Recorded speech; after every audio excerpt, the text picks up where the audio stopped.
Holding on to God's promises. Yesterday was the first of what's supposed to be our 4 revival services at Judah Church. One of the things Pastor Silcox brought up was writing down all the promises God has given us in preparation for the service tonight. And let me tell you, I've been meditating on that one sentence all night and day so far. Promise. The dictionary lists the word promise as both a noun and a verb. The noun definition states the following: a declaration or assurance that one will do a particular thing or that a particular thing will happen. There are 2 definitions for this word as a verb. Assure someone that one will definitely do, give, or arrange something, undertake or declare that something will happen. And the second one is give good grounds for expecting a particular occurrence or situation. I could shout right now off of those alone. Look at what it says. A promise is an assurance, a declaration that something will happen. Not maybe, but an assurance from God that that's something to hold on to right there. As I sit here at work just coming from body scans and ultrasounds with the oncologist, I think back to before my diagnosis in January. God had begun to give me a word that something big was coming, a battle. He began to send various people my way to confirm what I already knew in my heart he was telling me but didn't want to accept. I mean, let's be real. Who wants to be happy and okay with God telling us we're about to go through something serious? I never knew what it was in detail. I just remember feeling an intense pain every time I prayed, knowing something hard was headed my way and I was going to have to fight my life through it. I'm grateful because God was preparing me for the unknown. He was telling me, hey, it's time to put your big girl panties on and fight. No more hiding, bobbing, and weaving. It's time to stand up, put on your armor, and fight. Time to grow up and get in position. In the midst of fear, frustration, and anger, I found one thing that gave me a sense of peace. God made it very clear, not just to me, but to my leadership and to all He used to confirm this word, that I would make it through and live to tell the story. Although it helped having that promise tucked in my heart, it didn't quite prepare me for what came after, the dreaded C word, well, more like L word, leukemia.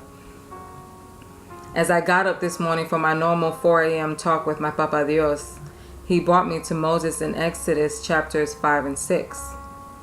You see, God had given Moses a word, and when he went to Pharaoh to say what God had led him to say, he was not expecting the reaction he got. Moses thought like most of us do when we get a promise from God, that as long as we do what he asks of us, our promises are right around the corner, like some sort of transaction. Give the money, get the item. Yeah, that so didn't happen here with Moses, and most of the time it's not the case with any of us either.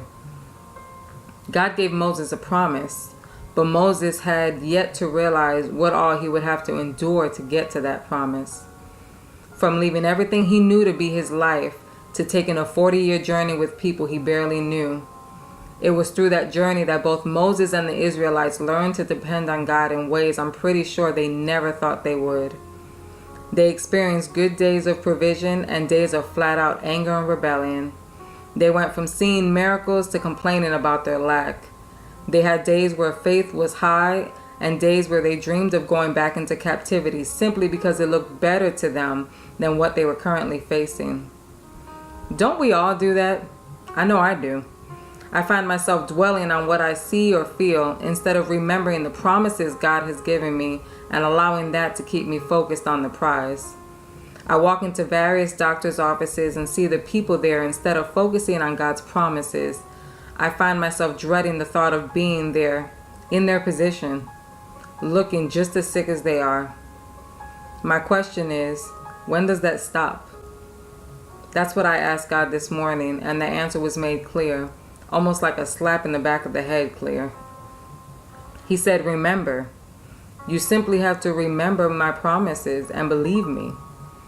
Trust me to be the promise keeper you claim me to be in the public eye. In the midnight hour when you're losing sleep over things you can't control, take a stroll down memory lane and be reminded that I have never let you down or forsaken you. Why would I start now? If I gave you what you needed instantly every time, you wouldn't learn a thing, nor would you learn to appreciate what you have or depend on me for anything.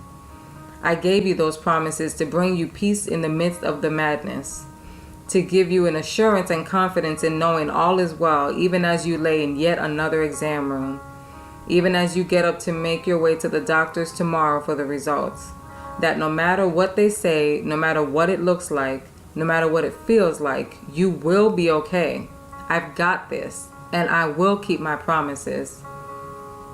I sit here at peace and in awe of my great God, my promise keeper, remembering every single promise he's given me and smiling knowing that they are in the works, knowing God has never let me down and never will. Today I dare you to take a moment to look back on all those promises. Look back and find peace and overwhelming joy in knowing God is a promise keeper. Things may not always look like it's going to work out, but know God is working it all out for our good. Learn what he needs you to learn.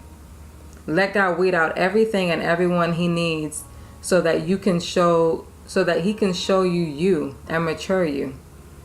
Let God place you in position to receive that promise and testify to the world of his goodness, mercy, and faithfulness. Hold on to God's promises no matter what it looks like, and walk in the confidence knowing your promised land is right around the corner. Until next time, be blessed.